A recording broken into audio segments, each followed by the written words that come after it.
A Era Vargas, entre 1930 e 1945, foi um dos períodos mais decisivos da história do Brasil. Ao longo de 15 anos, Getúlio Vargas conduziu um governo marcado por transformações profundas na política, na economia e nas relações de trabalho. Seu legado permanece controverso. De um lado, houve avanços sociais importantes. De outro, forte centralização do poder, censura, repressão a opositores e, a partir de 1937, uma ditadura. Para compreender esse período, é necessário observar suas três fases principais: o governo provisório, o governo constitucional e o Estado Novo. Vargas chegou ao poder após a Revolução de 1930, movimento que encerrou a República Velha e enfraqueceu a chamada política do café com leite, dominada pelas oligarquias de São Paulo e Minas Gerais. No início, Vargas não governou por meio de eleições diretas, mas como chefe de um governo provisório que prometia reorganizar o país e construir uma nova ordem política.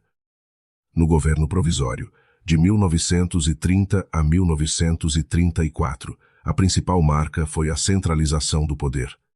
O Congresso foi fechado, a Constituição de 1891 perdeu validade, e os governadores estaduais foram substituídos por interventores nomeados pelo governo federal. Essas medidas reduziram a autonomia dos estados e provocaram forte resistência, especialmente em São Paulo. Em 1932, a Revolução Constitucionalista exigiu a convocação de uma nova Constituição. Embora derrotado militarmente, o movimento aumentou a pressão política sobre Vargas. A resposta veio em 1934, com a promulgação de uma nova Constituição. O texto trouxe mudanças relevantes para a época, como o voto secreto, o reconhecimento do voto feminino e a previsão de direitos sociais e trabalhistas. Também fortaleceu a presença do Estado na economia e na vida pública. Vargas foi eleito presidente de forma indireta pela Assembleia Constituinte, dando início ao governo constitucional, que duraria apenas até 1937. Esse curto período constitucional ocorreu em meio a uma intensa polarização política. De um lado, a AIB, Ação Integralista Brasileira, liderada por Plínio Salgado, um movimento ultranacionalista, com o lema Deus, Pátria, Família, inspirado no fascismo italiano. Do outro, a ANL, Aliança Nacional Libertadora, liderada por Luiz Carlos Prestes, uma frente de esquerda antifascista de base comunista, inspirada na Revolução Russa de 1917. Em 1935, setores ligados à ANL organizaram um levante armado conhecido como Intentona Comunista. O movimento fracassou rapidamente, mas serviu de justificativa para ampliar a repressão, perseguir opositores e fortalecer o discurso de combate ao comunismo. Em 1937, Vargas cancelou as eleições presidenciais previstas e instaurou o Estado Novo, uma ditadura que durou até 1945. O golpe foi sustentado pelo Plano Cohen, um documento falso apresentado como prova de uma suposta ameaça comunista. Com o novo regime, o Congresso foi fechado, os partidos políticos foram proibidos e uma nova Constituição concentrou amplos poderes no Executivo.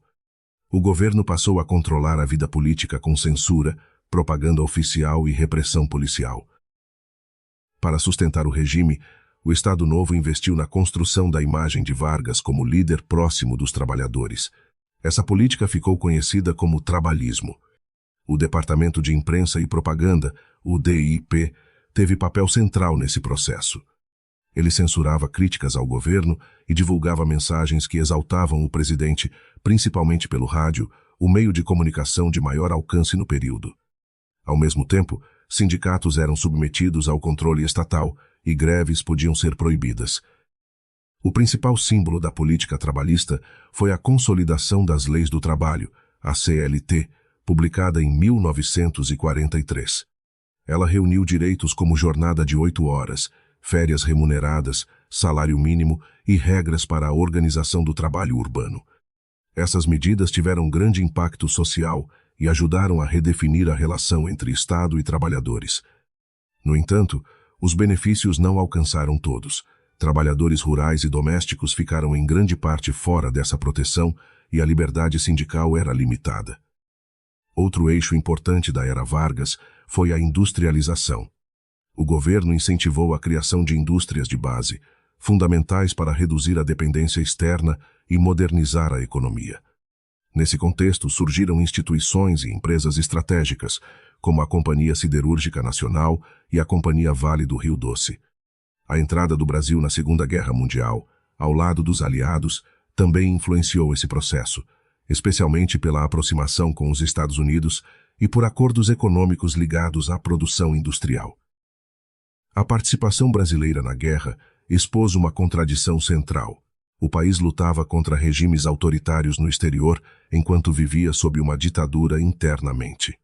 A pressão pela redemocratização cresceu, assim como o movimento queremista, que defendia a permanência de Vargas no poder. Em 1945, os próprios militares que haviam sustentado o regime forçaram sua saída. A era Vargas terminou, mas deixou marcas duradouras, fortaleceu o Estado, impulsionou a industrialização, consolidou direitos trabalhistas e, ao mesmo tempo, demonstrou os riscos da concentração autoritária de poder.